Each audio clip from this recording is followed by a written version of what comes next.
Okay, so some more stories. There was this, it was so weird. There was this, Bryce and I hiking up this mountain, and there's like the leftovers of like a foundation or something. Some building was there, or some tower or something, and then there was this little, like, not a monument, but like a plaque, kind of like a, anyways, just a plaque. And it said, the most depressing thing I'd ever read in my whole life. It was like, little boy Audie, A-U-D-I-E, Audie something or another, 4-year-old's body was found at this spot, like blah blah blah blah blah. And I was like, what in the world? Why would they even, what? This is sad. How did he climb this mountain? 2, what? It was from like 1930s or 40s or something like that. Apparently there was like a schoolhouse there, and he wandered off and got lost, and he died there. Super sad. Later that night, Bryce and I went to Punch Bowl Shelter. There's me and Bryce and a third guy, the chemist. We're all tenting that night because the bugs were super bad.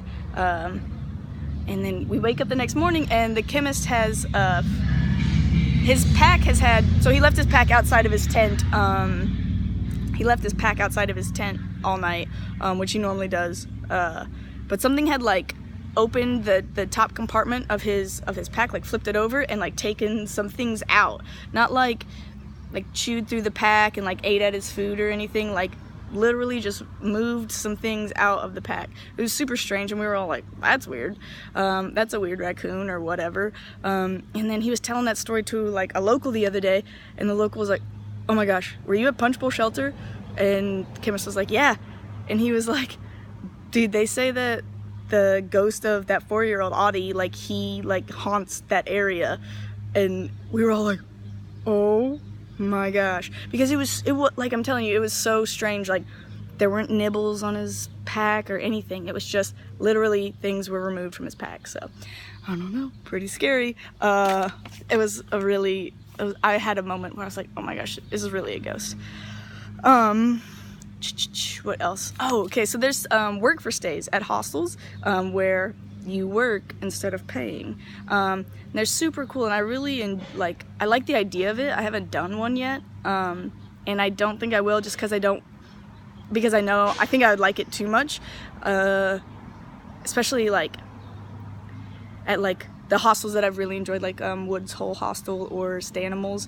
I think I could really just hang out there all the time, like, and that's it. So I haven't allowed myself to do a work for stay, just because I think it would be like super easy to just like fall into like the vortex, is what they call it, where you just end up hanging out at hostels and stuff.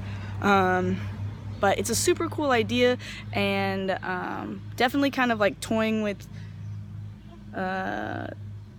that, somehow incorporating that into like my post trail life at some point somewhere. Maybe not like on the AT, or maybe on the AT next season, I don't know, just somewhere. I really like that idea. So it's pretty cool. When I first started, I would get super anxious, like the first, I don't know, I was gonna say 2 months, but it seemed like forever. I would get like super anxious when I would get back on track. Gosh, do you guys see the gnats? They're flying around. Can you see them? They're awful. The first 2 months I would get super anxious when I would get back on trail or whatever. Like, couldn't eat breakfast the morning before, like super, super anxious, and just kind of wanted to like puke all the time. Kind of reminded me of like pre-soccer games. In college, I would just get the dry heaves and I couldn't function. I did function, but it was bad. I think I'm over it. At Stanimals, I ate a full breakfast, came out on the trail, no big deal. Tomorrow we're headed back out, and I'm not super anxious at all. So I think I'm getting more and more and more comfortable on the trail, which is wonderful and super nice. Yeah, and then feet update. My feet are better. They still hurt. I think they're always gonna hurt. But I got some new kicks. Okay, so I'm gonna kind of show you guys a comparison. So I got the same model. They're a different color, but let me do okay, wait. So Oh shoot. Sorry, this is, can I turn this around? Nope, that's not it. Okay, so, old chute, no, god damn it. Here we go, okay. So you can kind of see like the wear and tear. The red ones are obviously the old ones, black ones are the new ones. I put 750 miles on the red ones, and if you turn it over, let's see, gosh, I'm messing this all up. Everyone hates me. Sorry guys. If you look at the shoe here, gosh, this is not turning out so great. I tried to like circle, like there used to be, you can see like where the color is off, like the reds used to be all in this area, and now it's like either the red is bleeded out or the black or whatever. Anyways, you can see I put a lot of wear here, and it's, gosh, I wish I could do like a better shot of this, a comparison. Maybe I'll do like a photo or something and circle them all, but it's super interesting to look at the tread on the new shoe and the tread on my old shoe, and see just like where I step and how hard I step. And there's tread that's on the right shoe that's worn more than my left shoe, because they say, I didn't really think about this, but you have like a dominant foot, and they say like when you're coming down a mountain, you like lean into that foot, like it's your go-to foot for support or whatever. Yeah, so I'm halfway. It's kind of weird. The whole like week in front of it, or week before this, I was kind of like, you know, I've been looking forward to the halfway point for so long that I was like, been looking forward to it for too long. I'd be like, okay, so I'm still almost halfway there. And I'm like, oh, I'm almost halfway there, like 3 weeks ago. Like, blah, blah, I only have a few hundred miles. And then, like, it took me, like, 2.5 weeks to get here. I'm not explaining this very well, but it just felt like it was never going to come. And now that it's here, I'm kind of like, oh, shoot. Like, I'm halfway done. Like, at some point, the trail is going to be over. And it feels like this last 2.5 months has been forever.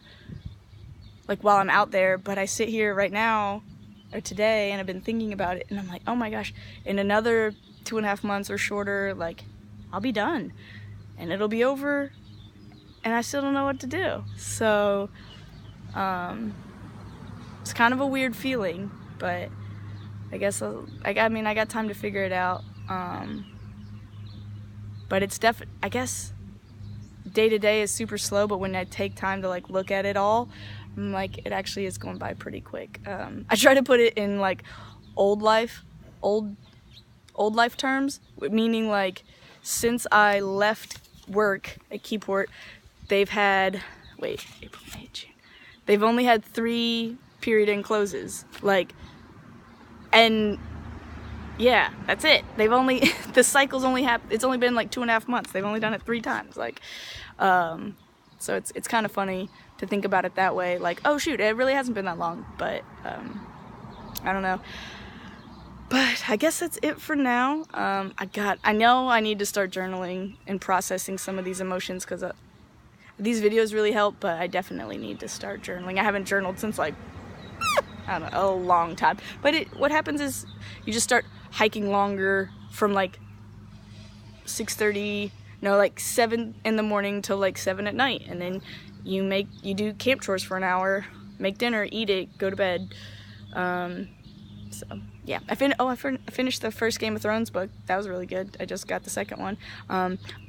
Another thing, gosh, the whole first half of the trail, I didn't listen to anything while I hiked. I didn't listen to music or podcasts or anything like that.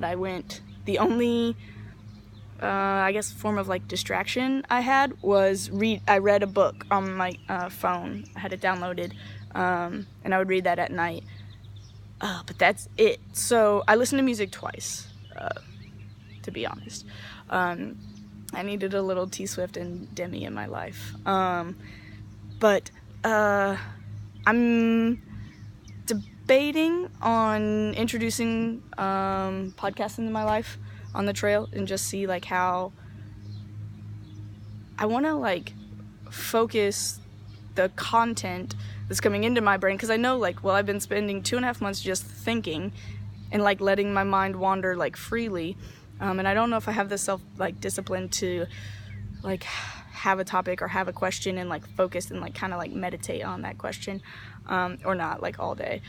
Or even my buddy Aang, he was meditating and like hope and like looking for like answers from within, and I don't know if I have the self-discipline to do that. I think some stimulation would be cool.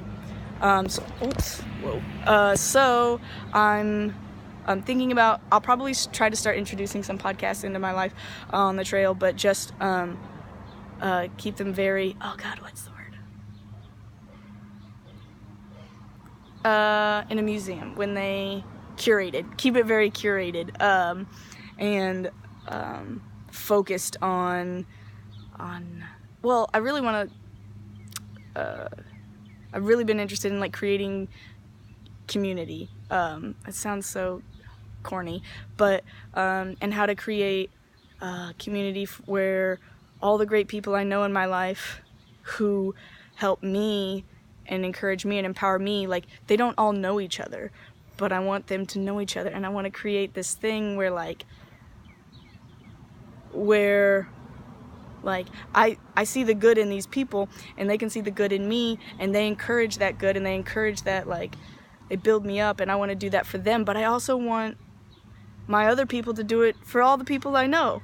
So I don't know how to do it, so I'm kind of looking for some guidance, looking out to see like learn from other people who have created kind of like communities like this, or where they got their inspiration and things like that. So yeah, still like fleshing that out. Sorry to just like unload that at the end of this boring video, but that's it. Okay, I guess I'll talk to you guys later. Thank you for all the comments and watching my videos still. Yeah, I'll make sure to keep you guys updated. I'll try to do another video next zero I do, but the pattern seems to be like every other zero, so we'll see, maybe in 2 weeks. Okay, bye!